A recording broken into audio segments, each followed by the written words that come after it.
Fala galera, beleza?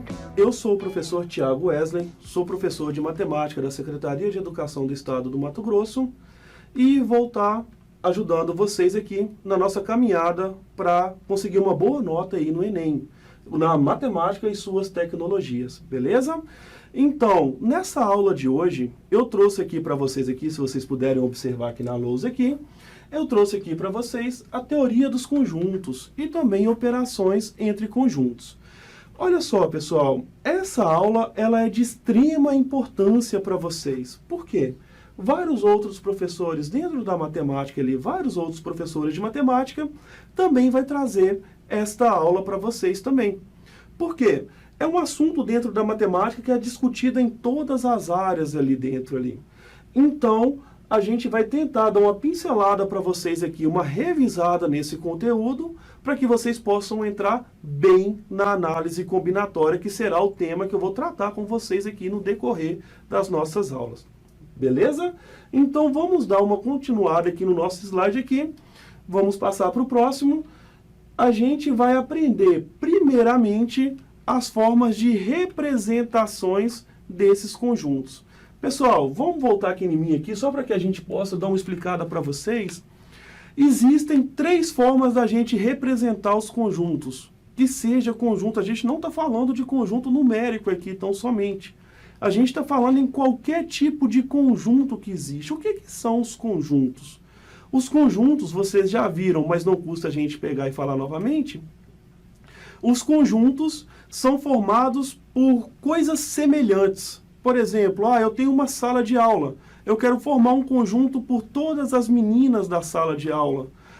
Eu tenho ali o Enem, por exemplo. Eu quero formar um conjunto com todas as questões de matemática do Enem. São elementos que são semelhantes uns com os outros. E para a gente representar o conjunto, a gente tem essas formas de representação. A primeira forma que vocês aprendem ali na escola, que a gente vai ver que agora, é essa forma tabular de representação de conjunto. O que é essa forma tabular?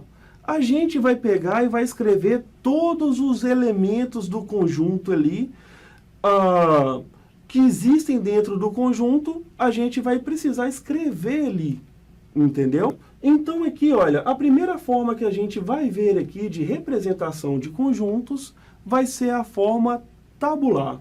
A forma tabular a gente aprende ela desde lá do 6º ano ali do ensino fundamental, que nada mais é do que a gente escrever todos os elementos desse conjunto entre chaves, como está representado aqui que vocês podem ver. Beleza? Essa forma tabular, senhoras e senhores, ela tem um problema muito sério nela. Vamos voltar aqui em mim aqui. Por exemplo, eu tenho aqui o conjunto A que vocês viram no nosso slide, ele é representado pela letra A, E, I, O, U, que é pelas vogais, beleza? A gente tem o conjunto B representados pelos números de 0 a 5. Então vocês podem ver que eu representei conjuntos com quantidade pequena de elementos aqui no quadro aqui. Mas digamos assim que eu queira representar um conjunto com todos os moradores de uma cidade, com todos os moradores de Cuiabá, por exemplo. Como é que eu vou representar isso na forma tabular ali? Vai ficar muito extenso e muito tempo para a gente fazer. Eu quero representar, por exemplo, um conjunto com todos os números naturais, de 0 até 100. Então eu vou gastar muito tempo para poder pegar e fazer. Então isso é o defeito da forma tabular. Ele vai ocupar muito nosso tempo para poder pegar e representar. Então, dado isso aí, pessoal, a gente vai aprender a fazer uma representação diferente do conjunto. A representação na forma sintética. A representação na forma sintética, diferente da forma tabular, a gente consegue representar um conjunto por qualquer tamanho que seja, sem gastar muito tempo. Por exemplo, vamos voltar aqui em mim aqui, que a gente vai ver aqui. Eu quero representar todos os números naturais. Eu quero representar os números naturais. Números naturais representado pela letra N, beleza? Então, N é igual, abre chaves, AX tal que essa barra, ou se eu escrevesse como uma trave também, significa tal que x é maior ou igual a zero. Vocês aprenderam lá no conjunto, nos conjuntos numéricos, que o conjunto dos números naturais é infinito. Então ele não tem fim, o conjunto dos números naturais. Então, se eu ao representar dessa forma, eu escrevi todos os elementos, eu representei todos os elementos, sem precisar escrever cada um, e a gente sabe que como o conjunto dos números naturais ele é infinito, é impossível a gente representar todos os elementos. Agora, vamos lá, vamos voltar aqui, continuando aqui no nosso quadro aqui, vocês me vendo aqui no meu quadro aqui, olha só. Vocês lembram lá no nosso slide anterior que a gente pegou e escreveu as vogais na forma tabular. Então, olha só, escrevendo as vogais na forma tabular. Olha só, agora eu escrevi na forma sintética. A é igual a x, tal que x é uma vogal. Então, eu não precisei escrever vogal por vogal ali, beleza? Eu escrevi também os números de 0 a 5. Aqui também eu escrevi os números de 0 a 5 no meu conjunto B. X, ó, B é igual a x, tal que x é natural menor do que 6.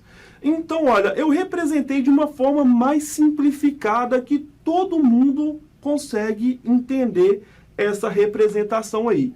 Muito fácil, muito válida, e no Enem, senhoras e senhores, a maior parte que vocês vão ver representado aí vai ser na forma sintética. Vocês quase nunca vão ver representados na forma tabular, porque os conjuntos que aparecem lá são muito extensos.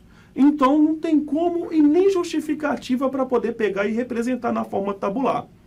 Só que voltando aqui com a gente aqui agora nos slides aqui, vamos passar para a próxima representação nossa aqui nos slides, que vai ser a forma de representação, que é o diagrama de Venn, beleza? Então aqui, senhoras e senhores, o diagrama de Venn, eu acho que foi a primeira forma de representação que vocês conseguiram, que vocês aprenderam aí. É em quando eu pego todos os elementos, é quando eu vou pegar todos os elementos ali, e vou colocar dentro de uma circunferência, beleza? Então essa é a representação do diagrama de Venn. Ah, professor, mas parece da forma tabular ali, se o conjunto for muito grande, como é que eu vou representar? Calma. Realmente, se o conjunto for muito grande, como é que vocês vão representar? Mas o diagrama de Venn, ele vem para nos auxiliar a calcular e representar os elementos do conjunto. E quando a gente for tratar de união, e quando a gente for tratar de interseção, beleza? Por causa que quando eu pego os diagramas de Venn aqui, ó, eu tenho um conjunto A e eu tenho um conjunto B aqui no diagrama de Venn, e eu olho entre esses dois aqui, na união ali dos dois ali, vai ser justamente os elementos que fazem parte dos dois conjuntos ao mesmo tempo. De forma análoga ou de forma similar, se eu tiver 3 conjuntos numéricos aqui, eu represento por 3 diagramas de Venn. E isso aí vai ajudar e muito no cálculo da quantidade de elementos de um determinado conjunto. Beleza? Voltando aqui para o slide, a gente viu aqui as representações agora. Vamos voltar aqui que agora a gente vai ver um outro ponto muito importante aqui nos slides aqui, olha, que vai ser as relações de pertinência e de inclusão dos conjuntos. Pessoal, isso aqui não precisa, por enquanto, pegar e dar uma anotada nas anotações de vocês aí. Eu vou deixar todos os símbolos matemáticos disponíveis aqui no arquivo para vocês aqui. Beleza? Mas vamos lá. Um ponto que eu quero chamar a atenção para vocês. Do lado esquerdo aqui, eu tenho as representações, as relações. Do lado direito aqui, eu tenho a negação. Enquanto eu tenho um símbolo na matemática, enquanto eu tenho um símbolo, e eu corto esse símbolo, significa negação. Então, esse símbolo significa pertence. esse símbolo aqui significa pertence. Se eu cortei, é não pertence. O segundo símbolo aqui, olha, significa está contido em. Se eu cortei, é não está contido em. Esse terceiro símbolo aqui, olha, significa contém. Se eu cortei, significa não contém. Esse daqui todo mundo já sabe o que significa, que é igualdade. E se eu cortei, é uma desigualdade. Vamos pegar, eu preciso pegar agora, abrir um parênteses para vocês aqui. Antes de explicar esses dois aqui, olha, eu preciso abrir um parênteses para vocês. O que acontece? Esses aqui de cima aqui, olha, pertence e não pertence, esses dois aqui, eu só vou utilizar enquanto eu estiver relacionando um elemento com um conjunto. Só enquanto eu estiver relacionando um elemento com um conjunto. Já esses daqui de baixo aqui, contém e está contido, e suas respectivas negações, eu vou utilizar enquanto eu estiver relacionando conjunto com conjunto, dois ou mais conjuntos. Essa que é a diferença, beleza? Na matemática existem essas diferenças aí. E vocês vão ver nos exercícios que a gente vai fazer na próxima aula. Dando continuidade aqui, eu trouxe mais dois símbolos aqui para vocês. Esses símbolos são símbolos operatórios. Esse daqui é o símbolo de união entre conjuntos. E esse daqui é o símbolo de interseção entre os conjuntos.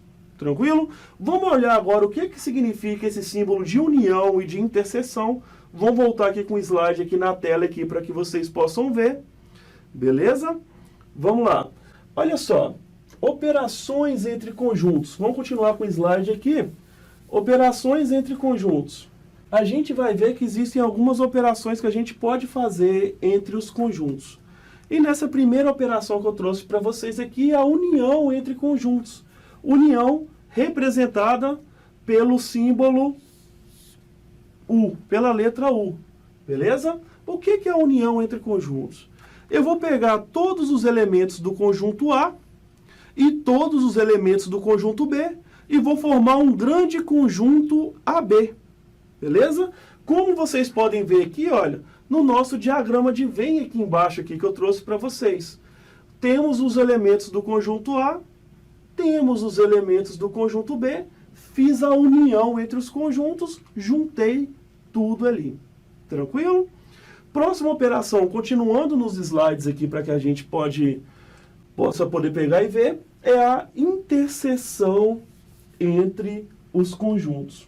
A interseção entre os conjuntos, senhoras e senhores, ela é representada pela letra U de cabeça para baixo.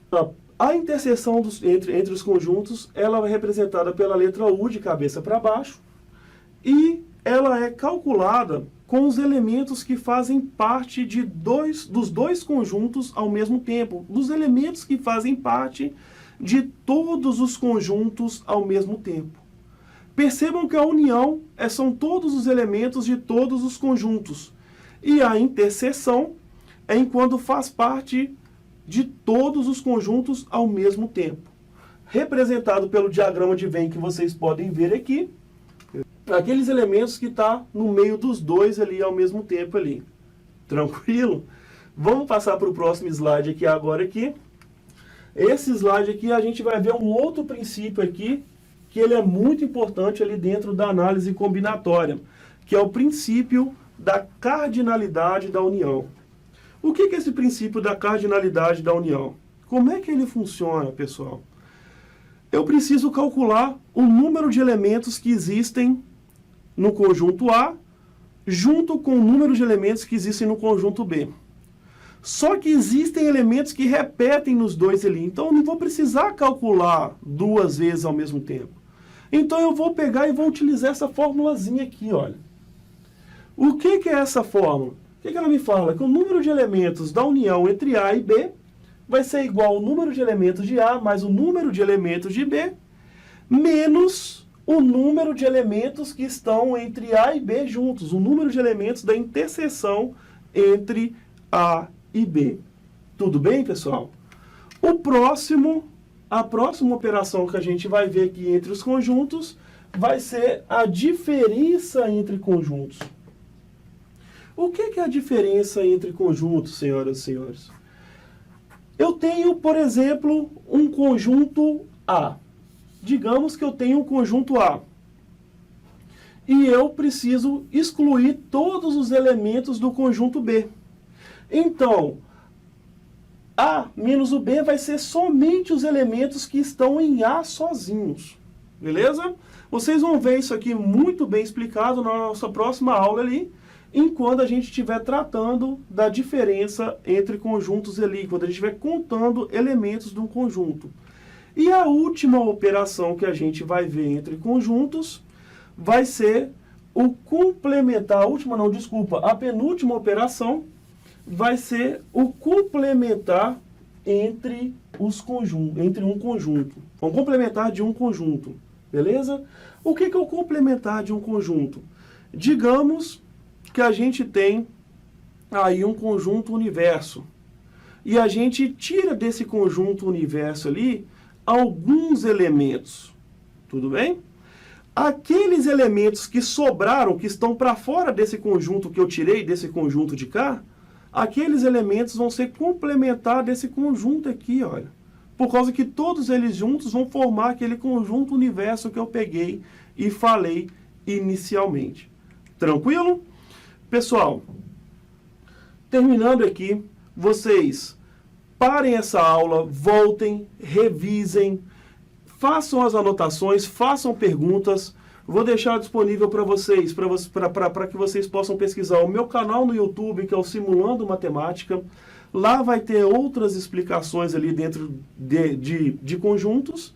E também, além disso, vai ter várias resoluções de exercícios. E no meu site www.simulandomatematica.com.br também vão ter vários conteúdos de matemática ali dentro, algumas apostilas também de distribuição gratuita que vocês poderão acessar ali. Tranquilo?